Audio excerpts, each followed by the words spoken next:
You are listening to the Religica Theolab podcast in the Center for Ecumenical and Interreligious Engagement at Seattle University. This is Michael Reid Trice with the Religica Theolab at the Center for Ecumenical and Interreligious Engagement at Seattle University. And today, we're in conversation with the Reverend Dr. Chloe Breyer, who has served as the director of the Interfaith Center of New York, ICNY, since 2007. For more than 25 years, ICNY has worked to overcome prejudice, violence, and misunderstanding by activating the power of the New York City's grassroots religious and civics leaders. And under Reverend Dr. Breyer's leadership, ICNY has developed a pioneering curriculum in civics training for grassroots religious leaders and has built multi-faith advocacy coalitions, preventing biased crimes and promoting criminal justice and immigration reform. That's just some of what they do.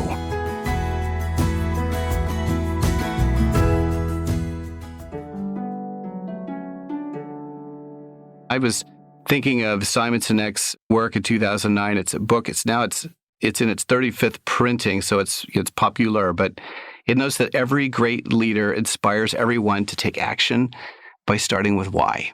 And that's the title of the book, Start with Why. So when asked, we typically go right to how or what we do. But I'd like to leave that aside and ask you, with all of the things that you are involved in and your commitments, what is Reverend Dr. Chloe Breyer's why in all of this work? Well, I'm immersed in my kids' college applications right now. So it's vicariously been on my mind. Yeah. And my own why, I think, began in my family of upbringing and dinner table conversations that always focused on, what was going on in current events and in our studies, and they often involved debates on certain questions. So I felt like I always had a sort of a civic consciousness growing up and a sense of responsibility and involvement in the community. And also, I suppose, from an interfaith household, I ended up majoring in comparative religion and government in college. And this was something themes that intertwine throughout my entire life. And that is the civic involvement, and our different faith traditions are not in conflict so much as very intertwined. And my own sense of calling to the Episcopal priesthood is part of that. When it emerged a couple of years after my graduating from college, and I went through the discernment process in ministry in the Episcopal Church in Washington, D.C., while at the same time started a magazine about public service initiatives that young people were doing in the early 90s. I went to seminary and continued to be socially active and socially involved. I did not see these things as mutually exclusive, which often they are posed as in opposition. Yeah, and I wonder, even as you're mentioning that from a young age, many people, perhaps when they think about this field of, say, interreligious dialogue or interfaith engagement, perhaps they think it's just as simple as a compare and contrast. But the image I have from what you've just noted around a dinner table, growing up as a kid and as a young adult, to recognize even in an interfaith family, was it your experience that, these values that you were talking about, it's not so easy as a compare and contrast. Instead, it's like each value has a nuance. It just kind of bursts forward. It has something to share and show about our humanity. Was it like that? Was it a deeper experience like that? Or is it something you look back now and think, oh, yeah, that was unique? At the time, it just seemed like it would be normal to have a Seder dinner, and then that would be followed by church and Easter, and it sort of seemed of a piece at the time. And in some ways, where I wasn't far off. But that was really more the experience, is that the diversities of our particular family's faith traditions were part of the parcel. It wasn't a source of conflict or anything like that. We also talked about, just so the listener knows, your work over these years in interfaith dialogue, your regular travel to Afghanistan, including, as we noted, as a delegate in the American Women's Peace and Education, that delegation in March of 22. A bit of context for the listener: while the landscape prior to the Taliban takeover was problematic, The World Economic Forum, as I understand, in its 2022 Global Gender Gap Report, noted that Afghanistan was 146 out of 146 for women's education attainment and economic participation and opportunity. I mention that only because I think it might help for the listener to have a sense of the work you're doing and your level of commitment to the rights of women to determine their own destinies around education. What does this work mean for you in terms of your commitment to the rights of women and in that particular region? Well, again, I was part of our church, the Anglican Church worldwide, had for many years, a delegation that would attend the UN Commission on the Status of Women. And I was part of that for a long time. So that really helped me understand how rights around gender were, again, connected to so many justice issues. I would say also when it came to Afghanistan, I was a chaplain down right after 9/11 happened, maybe 2 years after I got after seminary. Mm-hmm. So it was like my first year of being ordained. And like many other New York faith leaders, I went down and volunteered with the Red Cross at Ground Zero and the morgue. And it was out of that experience and doing funerals and memorial services for people that I really came to think that there had to be some sort of higher, some sort of consciousness or raised consciousness that came out of the tragedy. And that brought me to Afghanistan and this initiative, an interfaith initiative to rebuild a mosque that had been hit. And I went back with September 11th Families for Peaceful Tomorrows and just really fell in love with the country. And the girls who at that time were doing maybe 3 years in one semester or in 1 year to kind of catch up from what they had missed when the Taliban was in charge the first time around. Mm-hmm. So after 20 years of work on girls' schools and helping to build 2 at least, and a women's health clinic, and being on the board of an NGO, it just was like, it was really devastating, obviously, what happened in 2021.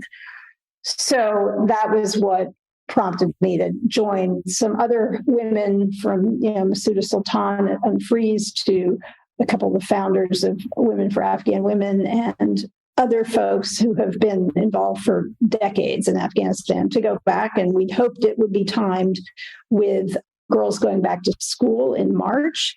As it turned out, it was only the first 8 grades of girls going back to school. And as we now know, the high school girls were not allowed to go back to school.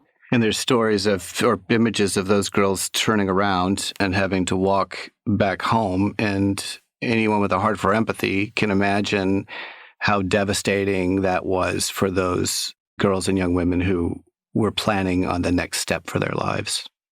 Oh my God, it's unbelievable. And we actually talked to a couple of girls who were athletes who were to take part in this kind of after-school program.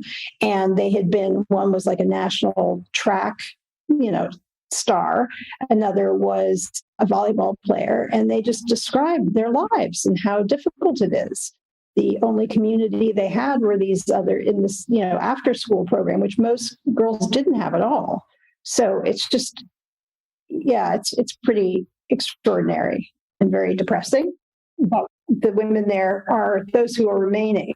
Many of them are also just incredibly strong and dedicated people. So if they can do it, I guess we can continue on. Well, and maybe this also goes to your point, as you mentioned, of having a raised consciousness. I mean, that's tactile, right? It's not something, as you noted after 2001, that is to be taken for granted. It can lead to tremendous activity in the world that you're describing now.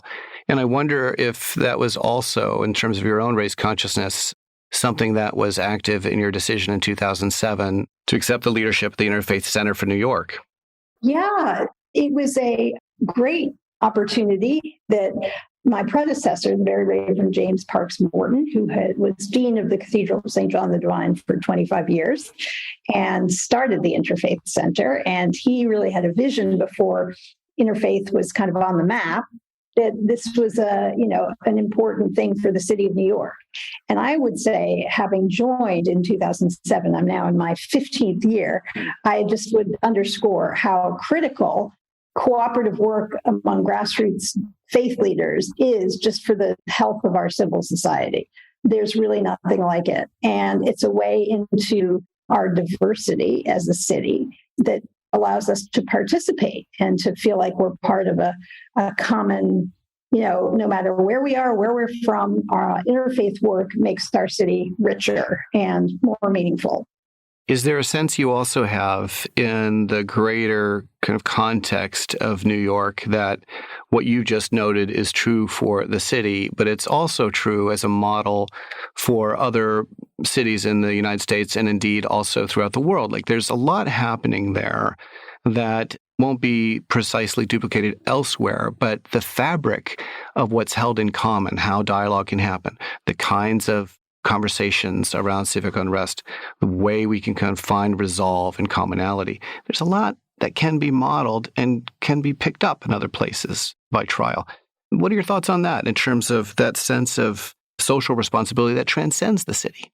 Well, I took some courses from Professor Diana Eck, who she started the Pluralism Project at Harvard University, and went around. She got a bunch of students like myself and some grad students, and we went off into the wilds of the United States, and we documented the changing religious landscape since 1964 immigration laws that allowed more South Asians into the United States. And my particular mission, if you will, was looking at the different sorts of Buddhisms in LA. And there were more different kinds of Buddhisms in LA than there were in Bangkok, as we figured out. Fascinating.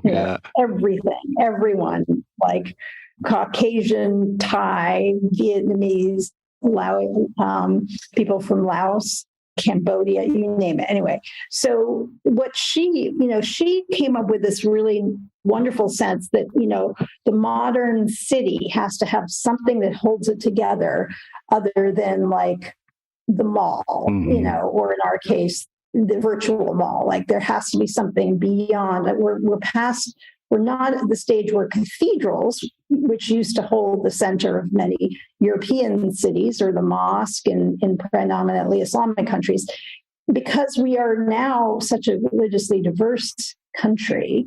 It's got to be something like an interfaith council of some kind. Mm-hmm. It's a collection of religious leaders who work together when they need to make their city a healthier place. And I think you see examples of that everywhere and across our country. And often it's revealed, sadly, when tragedy strikes.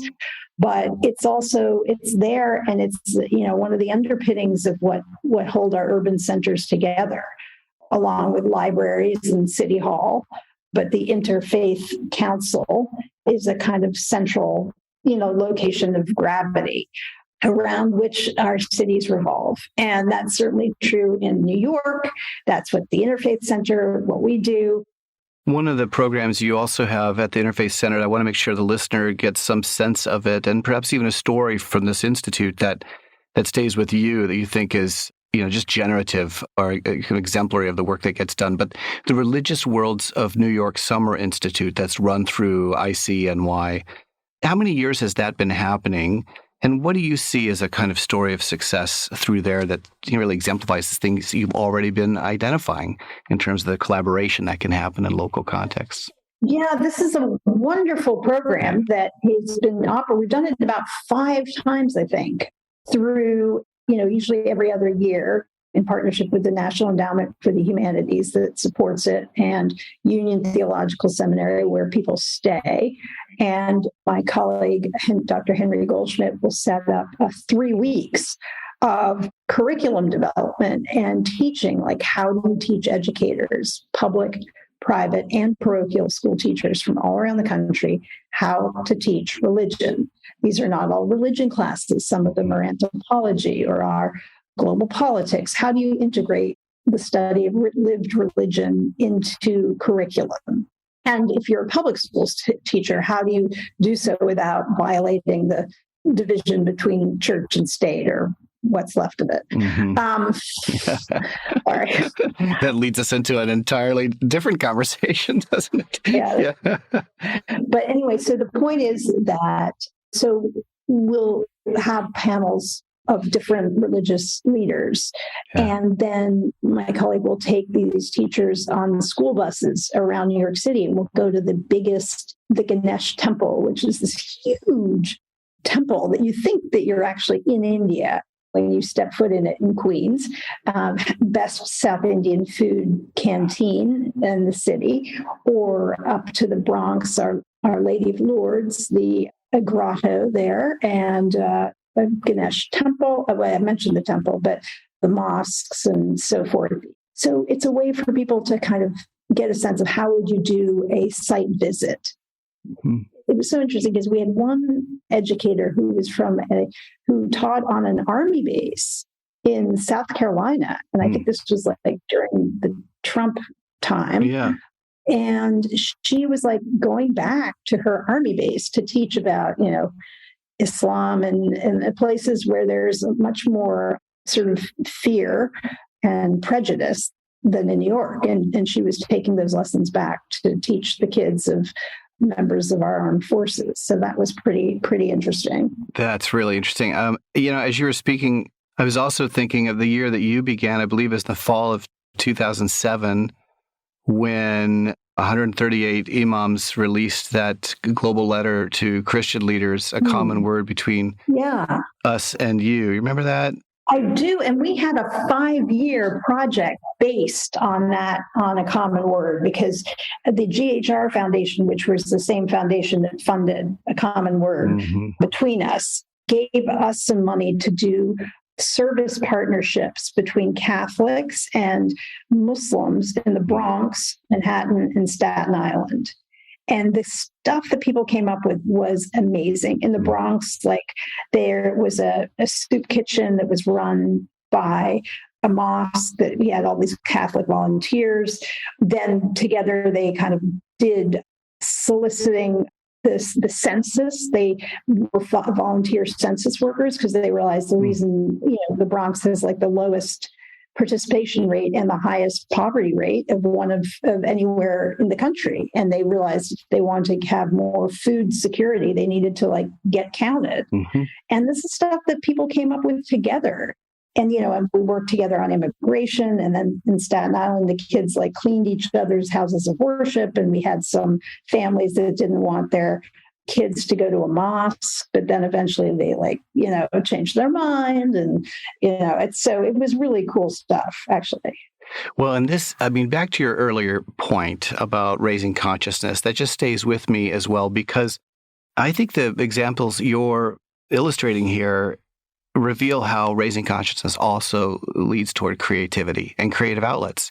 And people will get together and work and produce incredibly important and relevant work for their communities in these really creative ways if they're given an opportunity, right, to do this. Yes, no, that's absolutely right.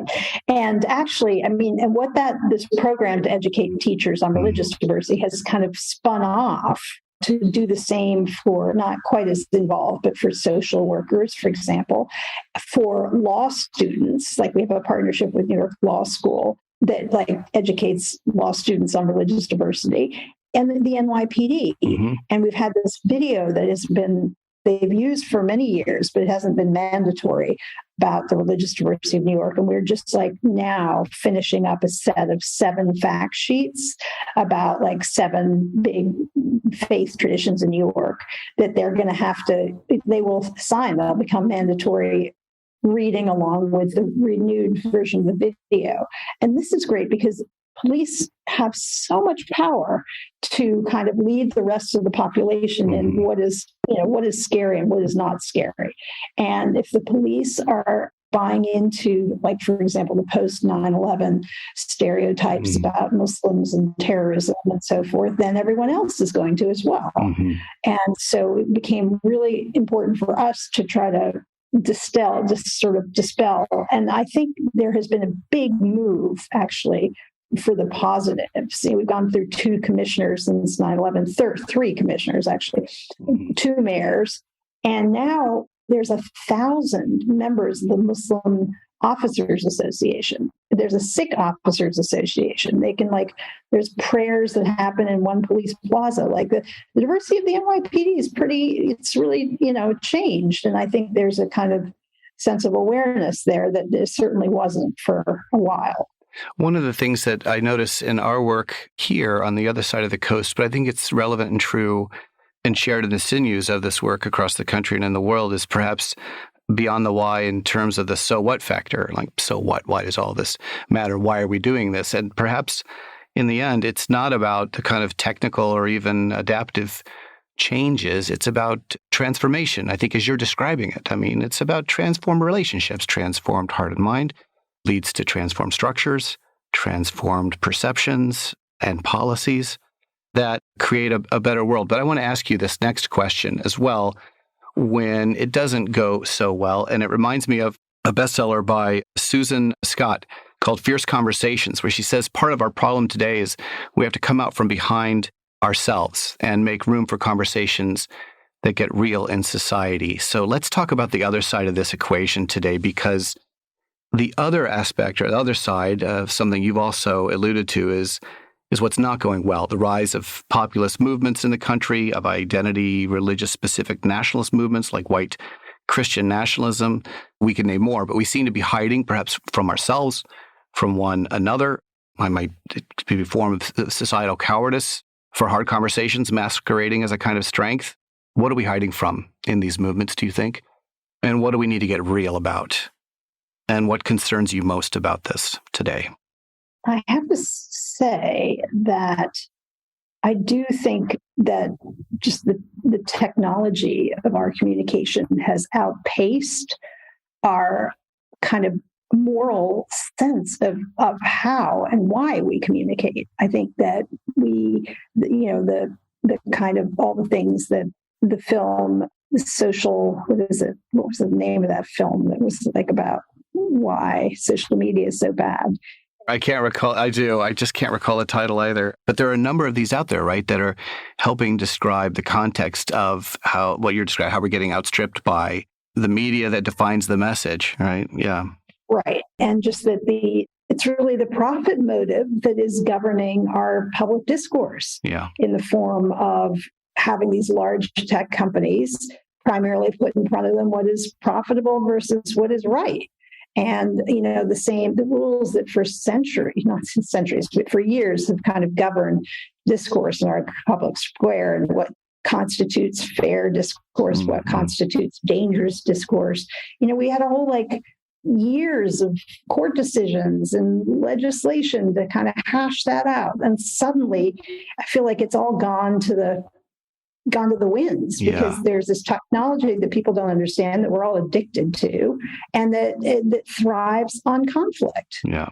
It sets the condition, doesn't it, for conversation? Like we have to be yelling at each other in order to have any kind of discourse of value. Right. No, I mean, it's undermined years of dialogue and partnership and sort of a sense of agreed norms of how you agree to disagree, which is perhaps the most important thing in interfaith dialogue and possibly any kind of dialogue. Yeah, for sure. At least agree on what you do when you disagree. Yeah. And then move on. Yeah. So I can't blame technology enough.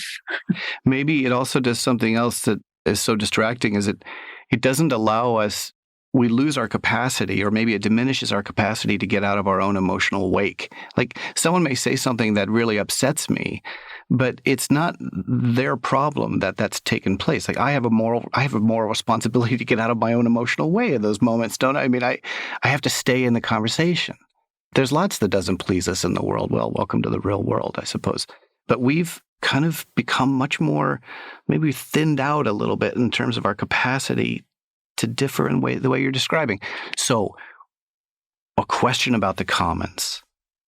Are we healthy enough to face the challenges of the moment? And I want to ask you that question, but if I may, I just want to say something that I think might be helpful to it. And I'm really asking myself this question too, and a number of our listeners have asked as well.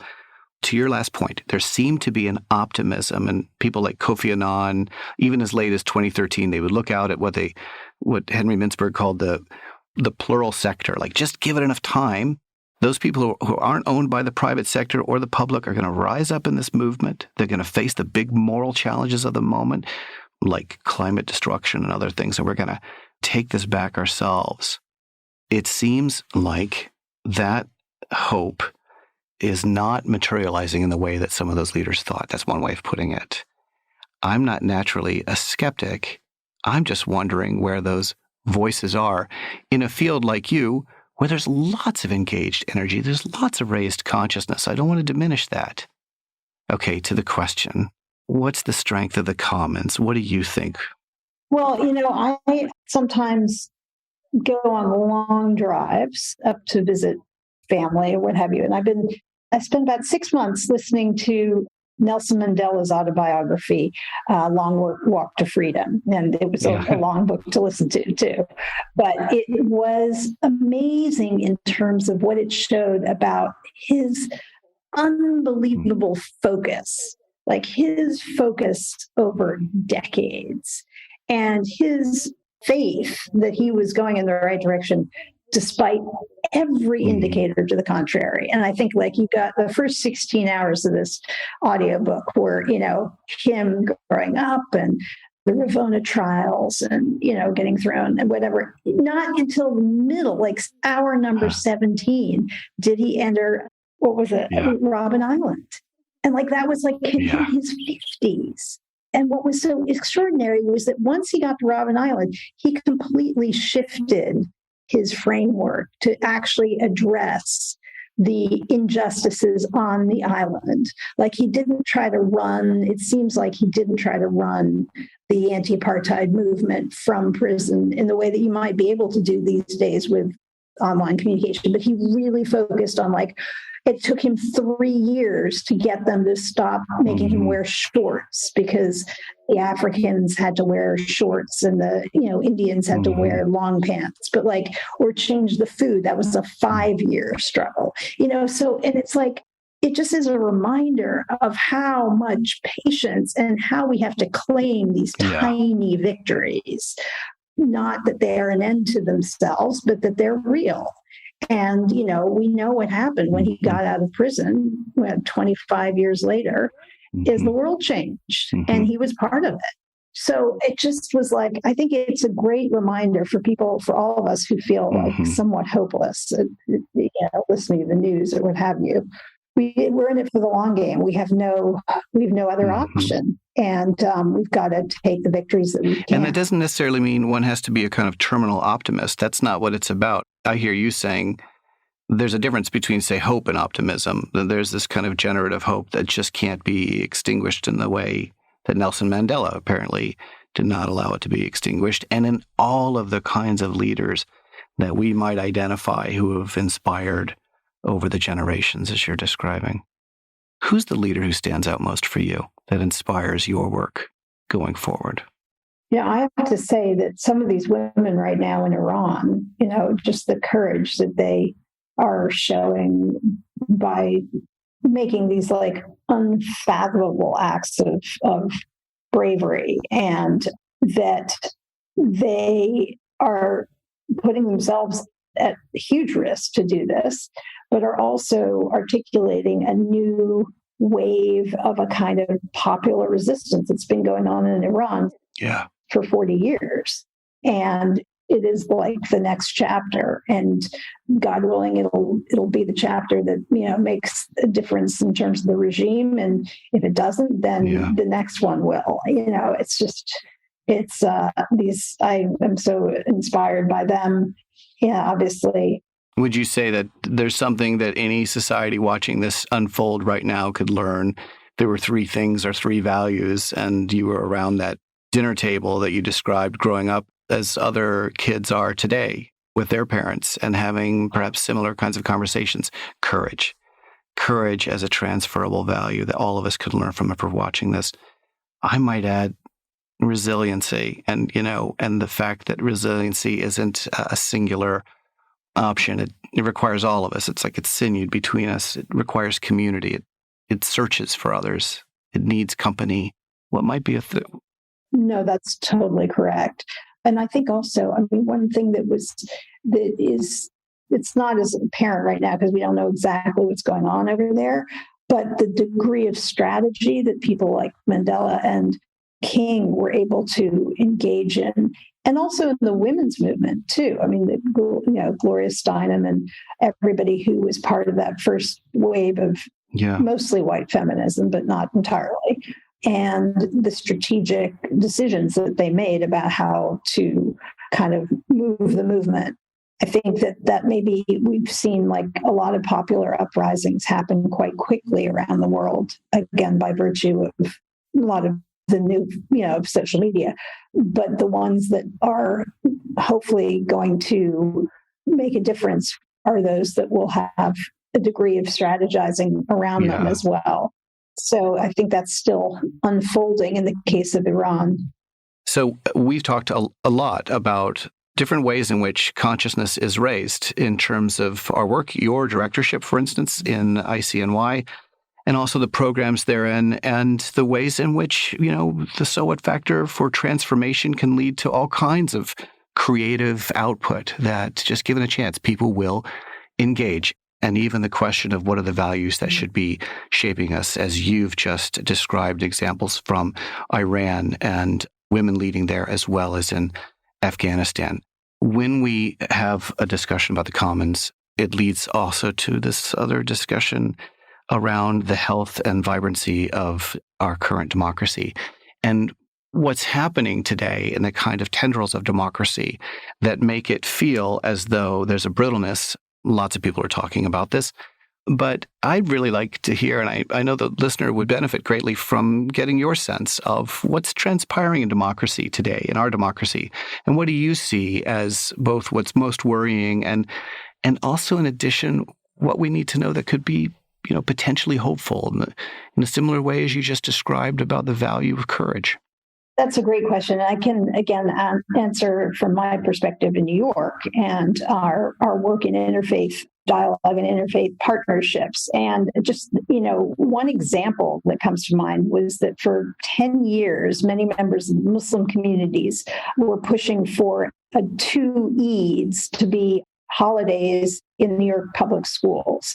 And they pointed out, that Muslim families are now 10% of families that are part of the biggest public school system in the country. And that, it's too bad to have to choose between important holiday and going to school. And they shouldn't be in that position. And what we found was so interesting is that many non-Muslims joined this campaign, recognizing that they too would not want to have to choose between their family's values and religious practice and going to missing any part of the school day for their kids. And you had these incredible coalitions of like religious freedom folks, you had other immigrant groups, Hindus, Buddhists, and joining until under de Blasio, the bill passed making the second holiday, second Eid a holiday. And I think what that shows, that particular campaign, is that when democracies are healthy, we recognize that it is sometimes the people who are most different from us that can be our greatest allies when it comes to pushing legislation that's not only good for us, but also good for our community. And that it's not a zero-sum game. And that it's important to know the difference between our private and our public lives. And when you're in public as a democratic citizen, you recognize that you share some things in common and some things awfully different. And that's what interfaith dialogue always teaches us. But I think it's a good lesson for democratic citizenship as well. Yeah, thank you. And also to your earlier point about patience and perhaps even relearning how to listen really effectively to what others are saying. We have really been listening to you. We're with the Reverend Dr. Chloe Breyer. Thank you so much for your time today. Thank you. You've been listening to the Religica Theolab podcast in the Center for Ecumenical and Interreligious Engagement at Seattle University. To learn more about the center's work and for resources to be used in local communities, visit us at seattleu.edu/thecenter.